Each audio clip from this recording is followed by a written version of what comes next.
Now, following the wins in both Iowa and New Hampshire for Bernie Sanders, the Culinary Union of Nevada, a very powerful union, just put out a warning to the frontrunner of the Democratic nomination. Now, the warning comes in the guise of a flyer distributed to about 60,000 union members of the Culinary Union in Nevada. Now, it was obtained by the Nevada Independent and basically described Sanders' healthcare plan by saying that it would, quote, end culinary healthcare. Under his Medicare for All plan, all private insurance would be replaced with a government run plan. Now, an earlier flyer for the union that didn't actually go after Bernie Sanders by name, as they've been getting more aggressive, said that presidential candidates suggesting forcing millions of hardworking people to give up their health care creates unnecessary division between workers and will give us 4 more years of Trump. So again, that was going after Bernie Sanders and Elizabeth Warren, but not by name. So anybody who's in support of Medicare for All, which again, Elizabeth Warren, not really, because she's more of she's pivoted to a public option. It's super, super sad to see, but mainly after Bernie Sanders. And so this is something, of course, that was bound to come up now that the race has moved on to from Iowa and New Hampshire, now going to North Carolina, and of course, Nevada. I'm sorry, South Carolina and Nevada.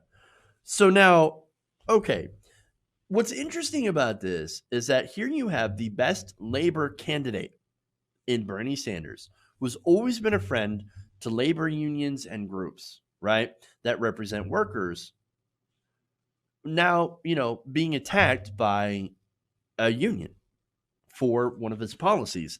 So now the Culinary Union, again, it's interesting because, like, in 2016, for example, Bernie Sanders did not get the support of all the unions, right? The Culinary Union included. Well, now the Culinary Union is a political kingmaker in Nevada, right? So they're very important, and one of their biggest backers is actually former Senator Harry Reid.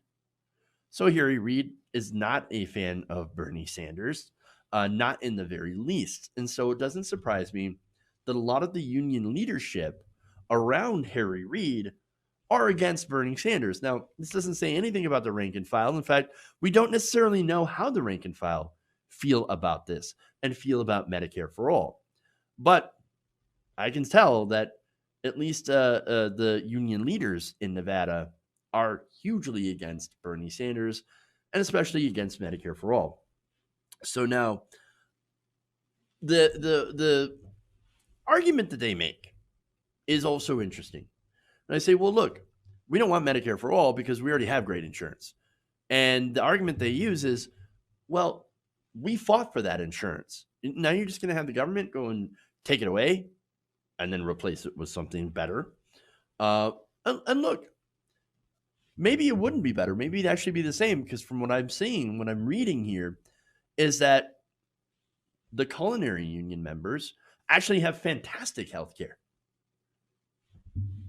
Yeah, but what happens if you lose your job or they decide to not have such fantastic health care, that they're not able to negotiate better health care for all their members?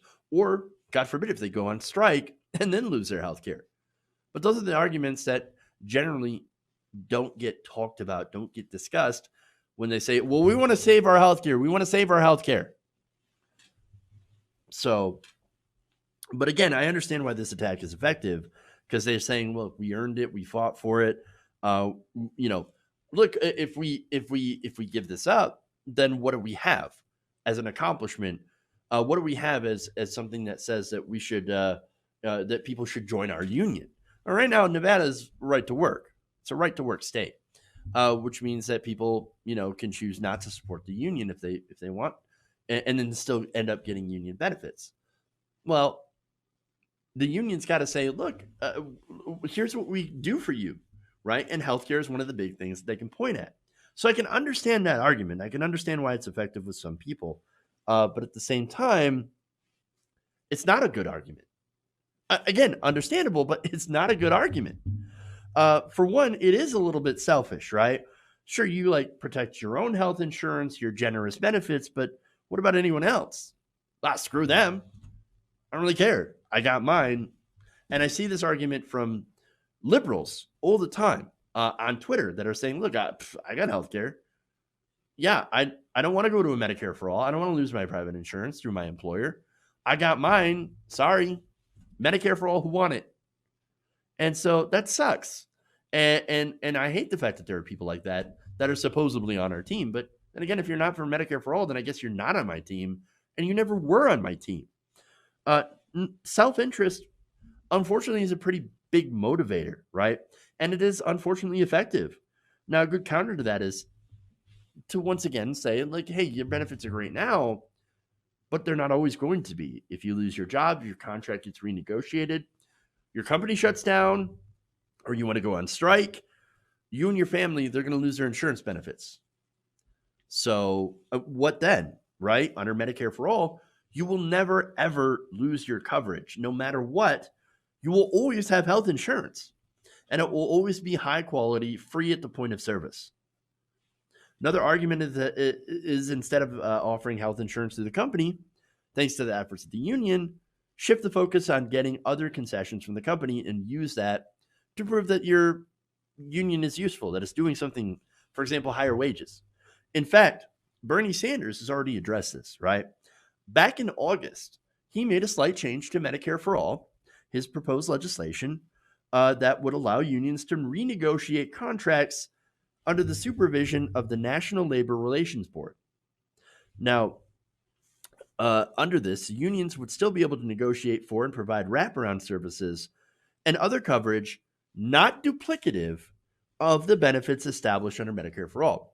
So understand, this is not a backtrack on Medicare for all. But this is also saying, look, if you want to negotiate and you have the union negotiate for additional extra benefits, that they'll cover that Medicare for all doesn't, well, then you can do that. You're allowed to do that. Now, campaign advisor Jeff Weaver said that the change is meant to guarantee that any savings to employers under the Medicare for all plan must be passed on to their organized workers in the form of additional wages or benefits. So they have already put that in there, right? And so think about that. With the money that the company saves through Medicare for all, you will have an increase in wages or other sorts of benefits. For example, paid leave, extra vacation time, you name it. But Medicare for all says you have to put it into some sort of employee benefit. So that's overall a win. But it doesn't look like they're going to address that argument at all, which, again, doesn't make a whole lot of sense unless you look at the fact that there are some union members that benefit greatly from private insurance, or they sell private insurance, or, again, they're members of the establishment and not exactly representative of the rank and file. But Medicare for all is not going to destroy the power of unions. In fact, it's going to allow them to get better concessions for workers. And more importantly, if you go on strike, you still have health care. And the reason that I point that out is because one of the ways that GM tried to shut down the recent strike was by cutting off your health insurance. Oh, yeah? Oh, you're going to go on strike? You're not going to work? You're not going to negotiate with us? So we're just going to take away your health care. Well, then everybody's family gone. Like, they don't have insurance anymore. It's disastrous. And so Medicare for all would make the union position stronger by divorcing healthcare from your employer, so that they no longer have that leverage over the union when it comes to negotiating benefits and going on strike. So I think this flyer is terrible. I think it's misleading. I think claiming that it will create division among workers is ridiculous and unfounded. Healthcare is a human right, and it will not hurt unions whatsoever. And so it is, look, this whole thing is a non-issue, but unfortunately, the union is very powerful. They're kingmakers. They hold a lot of sway in Nevada. And with the state within the next batch of primaries, this does have potential to hurt Sanders and shouldn't be ignored, especially when, by the way, culinary workers rank and file, their jobs could be on the line too when it comes to the union. And so, look, it's a terrible situation when one of the more powerful unions is, I'm a union guy, right? They rail against positive change. And it sucks. We need change when it comes to healthcare, big change. And unfortunately, right now, there's a lot of union members in the culinary union that are doing pretty well for themselves and don't want to change this system. But look, in order to get the positive, long-lasting change that will benefit the majority or all Americans, we've got to upend that current system in order to bring in something better. And so that's the ultimate goal, is to make it better for not just union members, but for everyone. Hey guys, hopefully you enjoyed that free video. Now I'm going to have to ask you a favor. Between the demonetization and the YouTube algorithm messing around with view counts, etc., we're having a hard time adjusting to the new YouTube reality, which is where you guys come in.